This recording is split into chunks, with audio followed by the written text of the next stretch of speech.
respect to the issue, the core issue that Rick was talking about, and that is the Commerce Clause, that too is something that there's great kind of virtue in, and there's serious limitations of.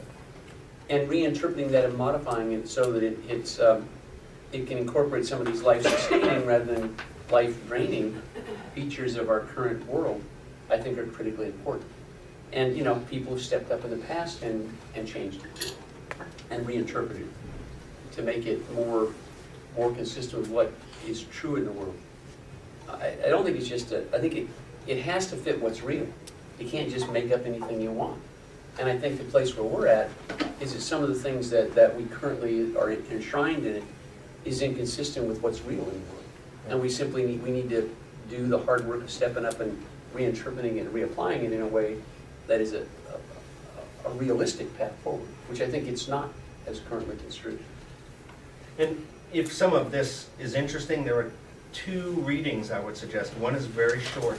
It's on CELDF's website, and it's CELDF, CELDF.org. There's a button that's something like... Just get them to me, I'll email them to everybody. Oh, great, I'll do it. I always give them readings after the class okay. anyway, so this is a great example. There's a short paper, and there's a book called Towards the American Revolution, and I'll get you that too. Yeah. There's another question back over there.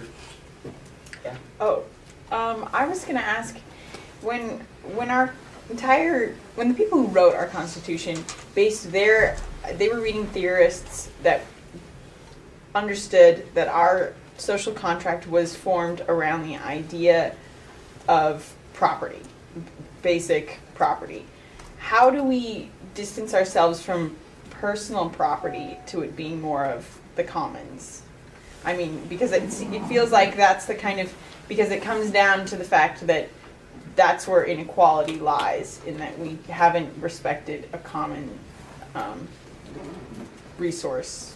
Well, the commons is a classic concept that goes back forever. That there's a shared commons, and that we all rely on that, and our own resilience is dependent upon it.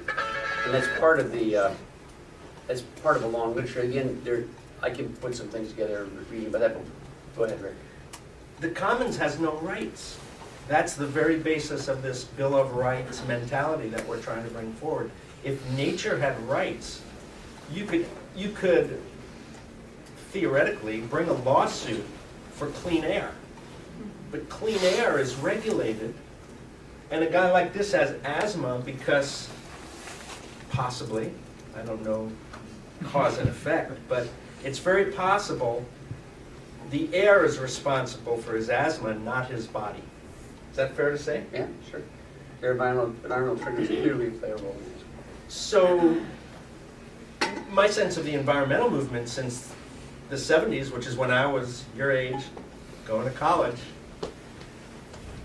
we had the Clean Air Act. We thought these laws were it. We thought we were in heaven.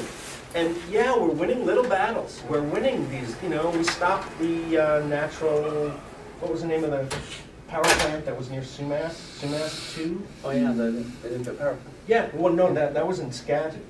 There was a natural gas. Yeah. Sumas 2.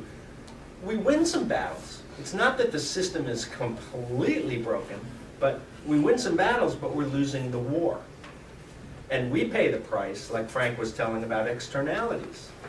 So an externality is his asthma, because we didn't pay the full price for what the cigarette cost. I mean, if the system made sense, things would cost their true cost to the commons. And then the commons takes care of itself, because when you bought that cigarette, it included cleanup.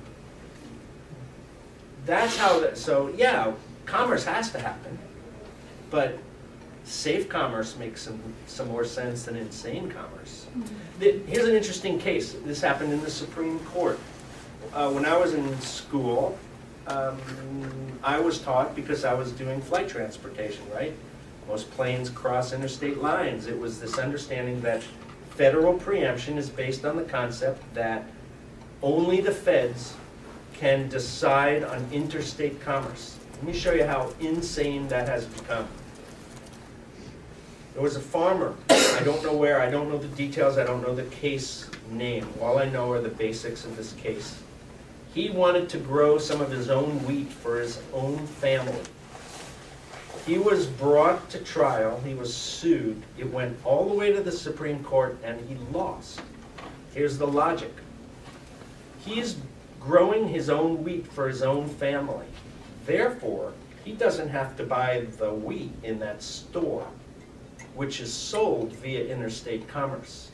He is therefore affecting interstate commerce, and he couldn't grow his own wheat. So it isn't interstate commerce. It is a thread that permeates just about everything. It is very difficult, and now you see what's going on with globalization, is that Commerce Clause is becoming an international law that you can't even use an excuse that it's safer to do it this way. If that safety in this country affects the cost, then you can be sued for allowing that to happen in an unsafe place. I mean, the World Trade Organization set up rules so that environmental standards in one country can't be held as considered an unfair trading practice if that causes price differences. So we're close to done. I want to thank you all for a good day. We'll see you all on Thursday. We're going to hear Christopher Minch and Jen Hahn. We're going to talk a little about relationship. And we're going to see a couple of more wonderful examples of having a great culture and health. Thanks. Thank you.